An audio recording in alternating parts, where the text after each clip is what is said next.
John Walter McCarty is a pretty popular player. How does that change the way you approach the game? I've known Walter for a long time, so it won't change how I play the game, but I'm happy for him. Watching his team, he's doing some good stuff, and I'm always happy when, you know, we can bring guys back here and bring in coaching teams. We've done it before, and I think it's a great thing. And, you know, you just want them to know that, you know, in Walter's case, you know, you won a national title here. You're part of the history of this program, and I think our fans, you know, he'll feel that coming back. What do you remember about trying to defend him in the 96 team? I don't, but Tony Delk was upstairs, and I said to Tony, we're a little short in practice. We may need you. He said, I can stay in that corner. I said, no, I've seen that one. I said, how many did you make in that game? 6? He goes, 7. He still knows exactly how many he made. But, you know, it's good that those guys are back, and they're good guys. I mean, they're all, you know, they've always been, you know, kind to me, and, you know, this program is part of their family.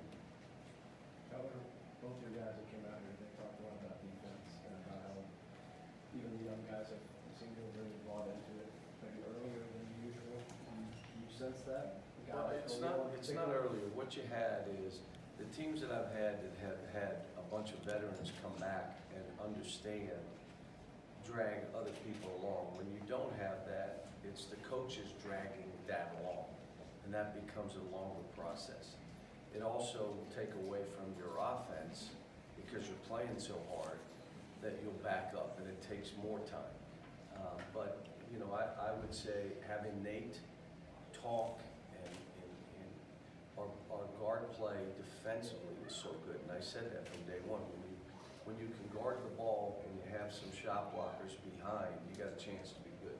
When you watch what Khalil did, particularly in the Michigan State game, just It's unbelievable. instinctively, what did you think of him? Well, I mean, people that watched him in high school couldn't believe it was the same guy. So it becomes, if you demand a lot, you get a lot. If you accept mediocrity, you get it every time.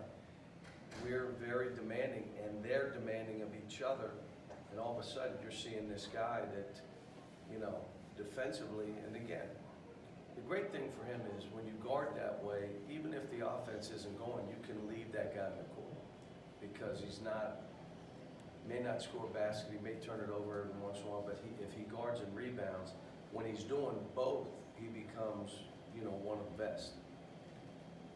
He told us that he hadn't given any thought to defense in high school until he got here, so. That's very true. What's that say about his? He's really, well, how about this? How about not being delusional? Like self-evaluating at his age? Wow. They don't. And the people around him are telling them they're the best and you're this and it's everybody else and enabling and blah, blah. It's not happening there. When I talk to him about what I'm looking for and he and I have a conversation, I walk out of the room and I go, wow, really smart kid, really smart. Seeing the way that Nick played on Friday, how would you measure his maturity from his freshman year to the last Friday? He's getting better. I mean, I still want more. I mean, you know, somebody said, well, you know, if he plays that way, well, he could have played better. There were more baskets, there were more rebounds, a couple more defensive things that he kind of backed up on, but you know, what it is he's showing confidence based on competence and conditioning. He's showing confidence, and you can't do it for him. You wish you could. You know, you wish you could build up everybody in the world, make the world feel good. Well, it just doesn't work that way. I mean, and so proud of him though, really proud. Feel for whether AJ is going to be available again? I doubt it. It's day to day, but I would say doubtful. Getting closer to Doubtful. I mean, he hadn't practiced yet. Is there a plus to that, John, in the sense of other guys getting, You know, one guy's misery is another guy's opportunity, but you know, and still, we're not as good a team without him, obviously, he's one of our better players. And, but you want them healthy, you don't want guys, you know, their body is their castle, and that's, you know, they're gonna, you try to tell them at an early stage that you have to listen to your body, and if it tells you to stop, it's, you stop. And so, in this case, the doctors and everybody else, and, you know, it's day to day, and they're making sure and keeping an eye on it. How do you think this particular team will handle being number one?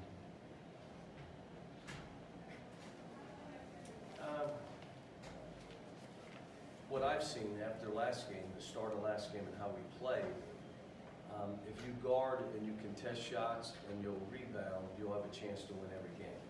The issues that we're coming back to is, okay, how do we play offensively and how do we keep all these guys engaged when you're playing random? In other words, it's not like just rolling the ball out and playing, but it means that you're running an action that ends up in something, that ends up in a drive, a play, a kickback, a post, that the rest of that is random. And if a guy can't engage himself in that, then you may have to run stuff for him to get him engaged in the game, especially offensively. But it's just gonna take time. I mean, I'm not at all surprised by it, you know.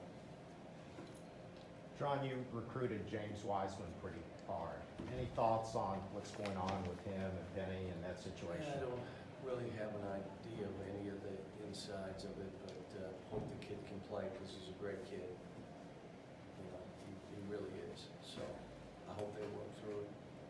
Last year, player empowerment was such a big theme for you as far as getting your team to be more. Say what? Player empowerment. Yeah. You were very focused on getting last year's team to be more empowered. Where's this year's team? They're way far ahead. But again, we have veterans. So now I have a point guard and Emmanuel quickly, and I told the veterans, even EJ and Nick, I said, am I coaching you a little different? Because they know what I expect, and if they want me to get after them, they know the action that I would stop. I'm pretty consistent. Like, that ain't happening. And they know to stay away from that stuff. Young kids don't. So you're coaching the older guys, they have an idea of what you're looking for and what you want. And the younger guys, like right now, the two that I'm on the hardest are, I would say both Tyrese and Khalil. I'm on them harder than anybody. But you have older veteran players that understand, and you have Nate. John, why play random? Why do you think that's the way? That's where the game is going. If you're watching the game, I said before, you know, driving the ball, dribble drive, which is a random form of playing, and I talked probably 5 or 6 years ago about positionless. There's not going to be point guards and big guys. There's just going to be basketball players.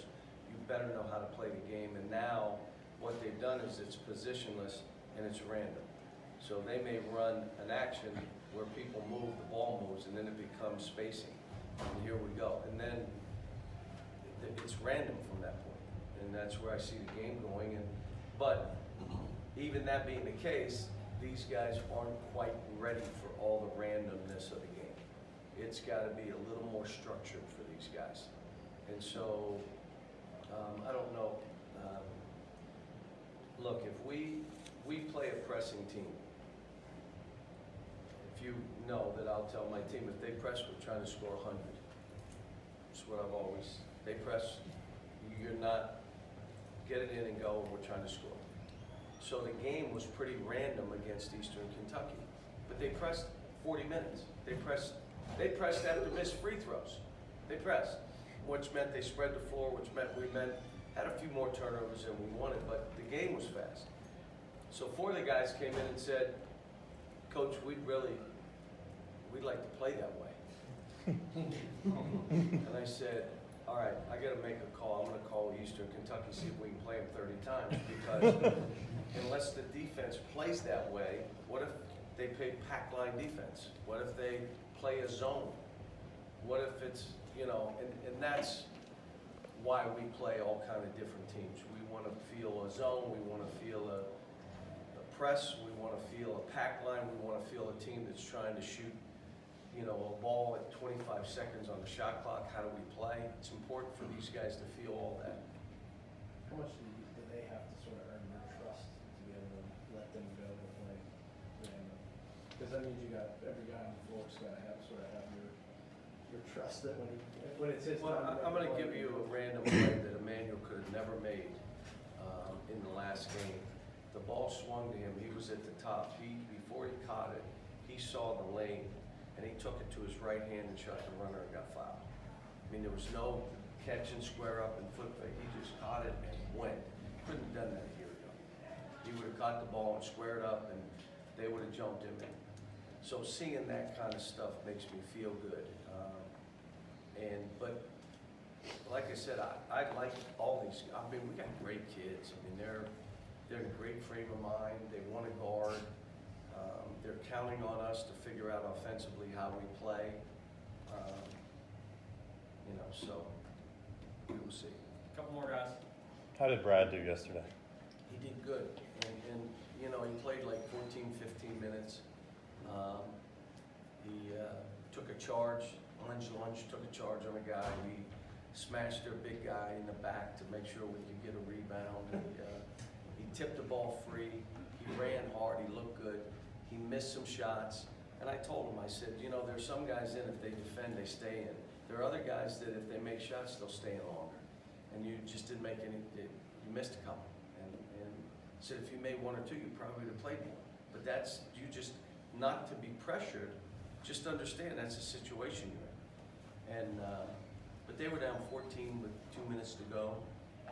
And, but it was, you know, I was screaming, but I was so high. I was at the second level of the box, and no one really knew I was even there. Except I screamed at the officials a little bit. One guy saw me pick up my voice. Any former cats in the league that have caught your attention so far?